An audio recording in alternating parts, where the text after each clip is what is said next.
ఏంటో ఒకసారి విందాం. ఎవరెవరో ఒకసారి తెలుసుకుందామా వీళ్ళెవరో. సో ఇక్కడ ఎవరున్నారు? ఎవరు మీరు? గట్టిగా మాట్లాడుతున్నా. గాంధీజీ. నువ్వెవరు నాన్న?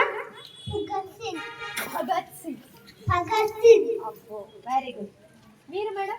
రాణి రుద్రమ్మదేవి. రాణి రుద్రమ్మదేవి. భరతమాత.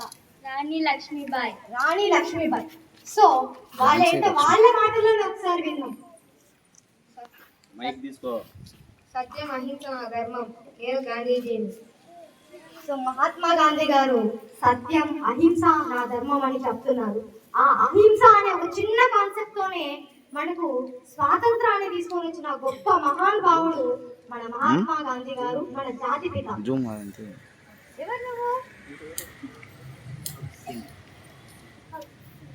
భగత్ సింగ్. సో భగత్ సింగ్ అంటూనే గుర్తొచ్చే ఒక కాన్సెప్ట్ ఆయన గుండె ధైర్యం. మన దగ్గర ఉన్న చిన్న పిల్లాడు కాబట్టి వాడికి ఇంకా కాన్సెప్ట్ అర్థం కాలేదు, కానీ భగత్ సింగ్ అంటేనే ఒక గుండె ధైర్యం. నెక్స్ట్ నీ మాటలోనే చెప్పు.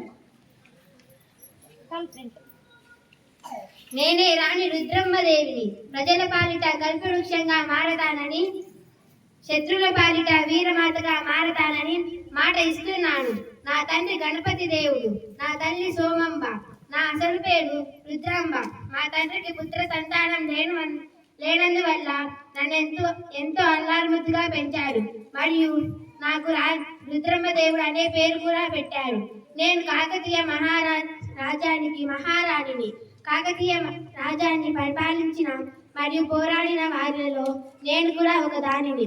నేను వరగల్లు, ప్రస్తుతం వరంగల్ని రాజధానిగా చేసుకొని పరిపాలించాను. కాబట్టి అందరికీ 8వ స్వాతంత్ర దినోత్సవం.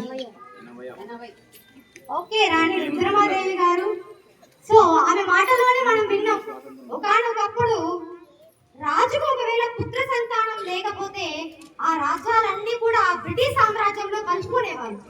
అలాంటి ఒక రాజ్యంలో ఒక రాజుకు పుట్టిన కూతురే మన రాణి రుద్రమదేవి. అప్పుడు వాళ్ళ నాన్న ఆమెకి అబ్బాయిలాగా వేషం వేసి తన కొడుకుని రాజు అని పరిచయం చేసినప్పుడు తిరిగి రాజ్యం తనదే అని పోరాడిన గొప్ప వనిత మన రాణి రుద్రమాదేవి గారు.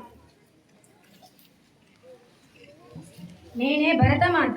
భారతదేశంలో ఎన్నో సంస్కృతి సంప్రదాయాలు ఉన్నాయి. అయినప్పటికీ మనమందరం ఒకటే, భారతీయులు. నా బడిలో నా బిడ్డలు ఎంతో గౌరవం భారతదేశపు జెండాని గౌరవించాలి, అలానే ఐకమత్యంగా ఉండాలి. ధన్యవాదాలు. సో మన భరతమాత, మనమందరం భరతమాత బిడ్డలు. కులం, మతం, ఎటువంటి బ్యారియర్స్ లేకుండా మనమందరం ఈక్వల్. మనందరినీ భరించే ఒకే ఒక తల్లి మన భరతమాత. మనందరినీ ఏకం చేసే ఒక్కొక్క శక్తి. వి ఆర్ ఇండియన్స్ అనే ఒక ప్రౌడ్ ఫీలింగ్. ఆ ప్రౌడ్ ఫీలింగ్ ని మనం కంటిన్యూ చేసుకుందాం. ఈ బ్యారియర్స్, నేను హిందూ, నేను ముస్లిం, నేను క్రిస్టియన్ అనే బ్యారియర్స్ ని పక్కన పెడితే వి ఆల్ ఆర్ ఇండియన్స్. మనం ఆల్రెడీ గతంలో చూసాం ఆపరేషన్ సింధు అని.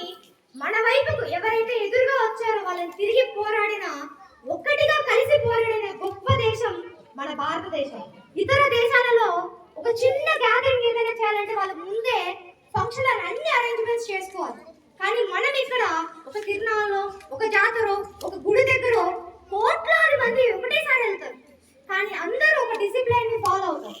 అంత గొప్ప శక్తి భారతీయులకే ఉంది. మనం మాత్రమే ఇక్కడ అందరం కలిసి వేర్వేరు మతాలు, వేర్వేరు కులాలు, వేర్వేరు సంప్రదాయాలు, వేర్వేరు భాషలు, వేర్వేరు తిండి పదార్థాలు, వేర్వేరు కట్టుబాట్లు, వేర్వేరు వేషధారణ, అన్ని వేర్వేరుగా ఉన్న మనందరిలో ఉన్న ఒకే ఒక కామన్ ఫీలింగ్, మనమందరం భారతీయులం, భరతమాత బిడ్డలం. మన నెక్స్ట్ ఝాన్సీ రాణి లక్ష్మీబాయి గారు మాట్లాడతారు. నేనే ఝాన్సీ రాణి లక్ష్మీబాయి. నేను ఝాన్సీ రాజ్యాన్ని పరిపాలించాను. నేను నవంబర్ 19, 1828వ సంవత్సరంలో జన్మించాను. నేను మలత కుటుంబానికి చెందిన దానిని. నా ముద్దు పేరు మన. నేను ఎన్నో